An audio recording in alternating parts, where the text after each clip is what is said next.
बिस्मिल्लाहिर्रहमानिर्रहीम। आप सबको अस्सलाम वालेकुम। आज जिस फ्रेग्रेंस के बारे में हम बात करेंगे इसके ब्रांड का नाम है हिस्ट्रीज द परफ्यूम और इस फ्रेग्रेंस का नाम है 1725। मैं आप लोगों को पहले इसकी बॉटल दिखाता हूँ, फिर मजीद इसके बारे में हम बात करते हैं। ये इसकी 120 ml की बॉटल है। ये आप देख सकते हैं। ये ब्रांड का नाम इन्होंने सामने लिखा हुआ है हिस्ट्रीज द परफ्यूम, और इसके कैप के ऊपर भी आप देख सकते हैं ये हिस्ट्रीज द परफ्यूम लिखा हुआ है, ब्रांड का नाम। और इसकी एक साइड खाली होती है, बॉटम खाली, और एक मतलब बैक साइड भी खाली होती है।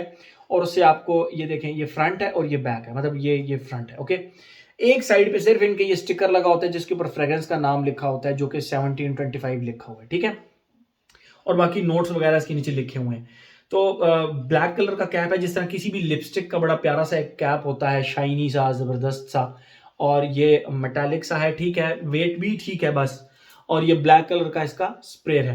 आप लोग में से बहुत भाई मुझे कहते हैं, अदील भाई आप नीश फ्रेग्रेंसेस को ज्यादा प्रेफरेंस देते हैं, नीश फ्रेग्रेंसेस को ज्यादा रिव्यू करते हैं।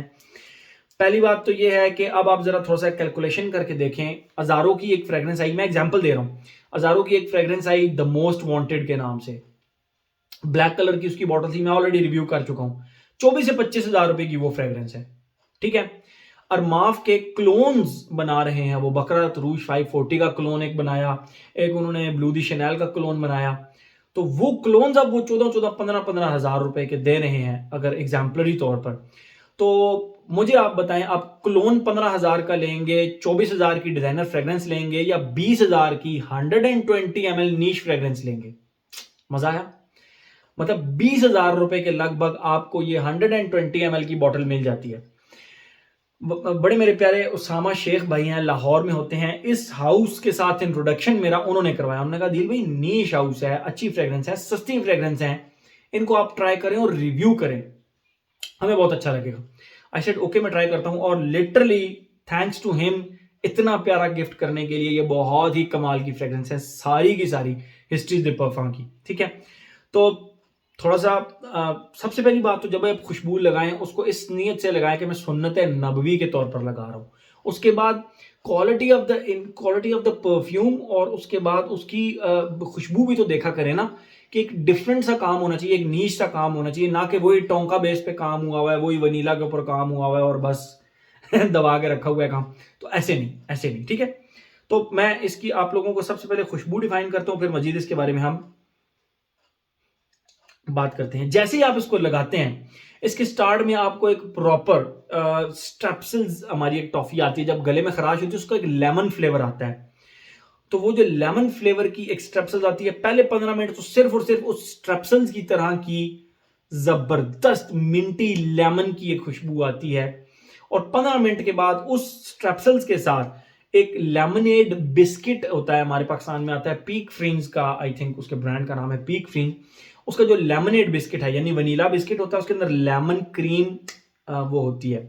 तो इंडिया में और बांग्लादेश में भी आई थिंक होंगे इस तरह का बिस्किट, जो वनीला बिस्किट हो और उसके अंदर लेमन का जो है ना, I am not talking about wafer biscuit, wafer biscuit नहीं, ये एक प्रॉपर वनीला बिस्किट होता है, उसके अंदर लेमन का वो जो है ना एक लेयर होती है। और तो उसकी जो खुशबू होती है थोड़ी खट्टी, क्रीमी, लेमनी प्लस वनीला, इन तीन चीजों को मिक्स करें ना, तो वो बिस्किट की खुशबू तकरीबन उस तरह की है।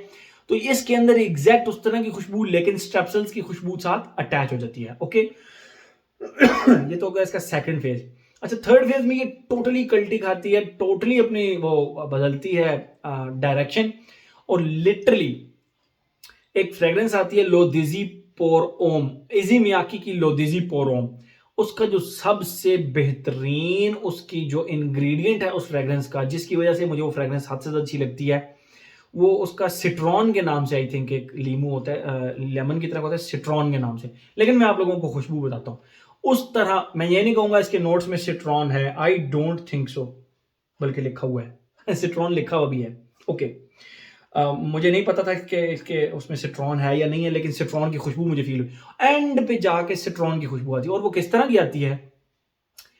लीमू का आप रस निकालें एक ग्लास के अंदर, और उसके अंदर आप थोड़ा सा ना तंबाकू मिला दें, थोड़ा सा तंबाकू, टोबैको। तो वो हल्की सी सिट्रसी, हल्की सी कड़वी, हल्की सी वुडी, हल्की सी स्पाइसी सी एक खुशबू बन जाएगी। तो वो जो खुशबू होती है वो सिट्रॉन की तरह की, उस तरह की खुशबू होती है। अगर नहीं तो लोदेज़ीपोरोम जिसने इस्तेमाल किया है उसके स्टार्ट में जो एक सिट्रसेस की खुशबू आती है वो इसके थर्ड फेज में आती है, ठीक है।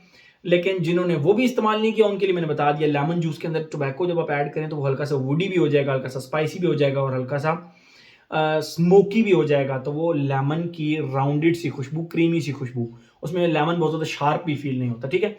उस तरह की खुशबू इसके थर्ड फेज में आती है। मज़ा आया? मतलब देखें इतनी कमाल की फ्रेग्रेंस है और आपको इतने कम पैसों के अंदर मिल रही है, और इस तरह की फ्रेग्रेंस, इस तरह का आर्टिस्टिक काम आपको बहुत कम मिलता है, बहुत कम मिलता है, ठीक है। तो ये तो हो गई इसकी फ्रेग्रेंस। अब हम आते हैं अपने पैटर्न की तरफ जो हमने एक बनाया हुआ है एज, जेंडर, लॉन्जेविटी प्रोजेक्शन का। तो जैसे ही हो गया एज, हाँ sorry, pattern age, gender, longevity projection. Age की बात करें, मैं इसके ऊपर कोई एज रिस्ट्रिक्शन नहीं लगाऊंगा, हर एज का बंदा इसको लगा सकता है। अगर हम बात करें जेंडर की तो ये मेल फीमेल दोनों लगा सकते हैं, बट क्योंकि ये एक सिट्रसी सी फ्रेग्रेंस है तो यंगस्टर्स को बहुत ज़्यादा सूट करेगी, लेकिन आई डोंट थिंक सो कि लेडीज को कोई प्रॉब्लम होगा इसको लगाने में, ठीक है। एज हो गया, जेंडर हो गया। लॉन्जिविटी प्रोजेक्शन की अगर हम बात करें, यहां पे आता है ना मजा, 8+ आवर्स इसकी लॉन्जिविटी मिली मुझे। और प्रोजेक्शन की अगर हम बात करें तो सॉलिड 2.5 आवर्स प्रोजेक्शन है इसकी, और आपको मजा कराती है ये फ्रेग्रेंस। हल्के से एंड पे स्पाइसी सी, जब वो टोबैको एंड लेमन का एक टच आता है तो आपको कहीं ना कहीं फील होता है कि ये जो है ना गर्मियों की फ्रेग्रेंस नहीं है, बट वेदर, चलिए वेदर में बात करें, बट लॉन्जिविटी इसकी कम से कम 8 घंटे 10 घंटे है और 2 से 2.5 घंटे इसकी प्रोजेक्शन है। वेदर की मैं बात तो उसमें लॉन्जिविटी प्रोजेक्शन में मिक्स कर रहा था कि इसके थर्ड फेज में जब वो स्पाइसी सा फेज आता है तो कहीं ना कहीं लगता है कि नहीं यार ये समर की नहीं है, बट समर में इजीली लगा सकते हैं और फॉल एंड विंटर में तो लगा सकते हैं। रात को चाहे आप गर्मियां हो, सर्दियां हो, बाहर हो, खिजां हो, रात को आप इसको हर वक्त लगा सकते हैं। गर्मियों में दिन में ऑफिस के अंदर, इंडोर्स के अंदर आप इसको एंजॉय करेंगे, आउटडोर शायद थोड़ा सा तंग करे। बहरहाल for me all season fragrance. Age हो गया, जेंडर हो गया, लॉन्जिविटी प्रोजेक्शन हो गया, वेदर भी हो गया। ओकेजन की अगर हम बात करें इसकी, भाई ऑफिस के लिए बेस्ट है। हर वो जगह जहां पर आप एक प्रॉपर सिट्रसी येट स्पाइसी सी एक फ्रेग्रेंस, मतलब मैं इसके ऊपर कोई ओकेजन की रिस्ट्रिक्शन नहीं लगाऊंगा। जिम के अंदर मैं सोच सकता हूं, कि इसको लगाऊंगा। बहरहाल मैं स्पोर्ट्स एक्टिविटीज के लिए फिलहाल रिकमेंड नहीं करता। मैं जिम में लगाऊंगा तो शायद, मैंने जिम में नहीं लगाई, उसके अलावा मैं हर ओकेजन पे आपको ये रिकमेंड करता हूं। I have no issue with that. तो हर एस्पेक्ट इसका हमने कवर कर लिया। हिस्ट्रीज दे परफा अच्छा ब्रांड है, नीश ब्रांड है, प्राइसेस भी कम है, हर हर जो खाना है ना वो टिक करता है। इसमें कोई ऐसा जिस तरह का प्रॉब्लम ही नहीं मिलेगा। इजी टू लाइक भी है, हर किसी को पसंद भी आएगा। आउटडेटेड सी फ्रेग्रेंस नहीं लगती, पुरानी फ्रेग्रेंस नहीं लगती। आपको ये लगाएंगे तो ऐसा नहीं लगेगा कि इस तरह की फ्रेग्रेंस किसी और ने भी लगाई हुई है, ठीक है। तो एक प्रॉपर आपको मजेदार किस्म की फ्रेग्रेंस लगेगी, ठीक है। तो हर एस्पेक्ट इसका हमने कवर कर लिया। तो ये था जी हिस्ट्रीज दे परफा का 1725। Thank you so much.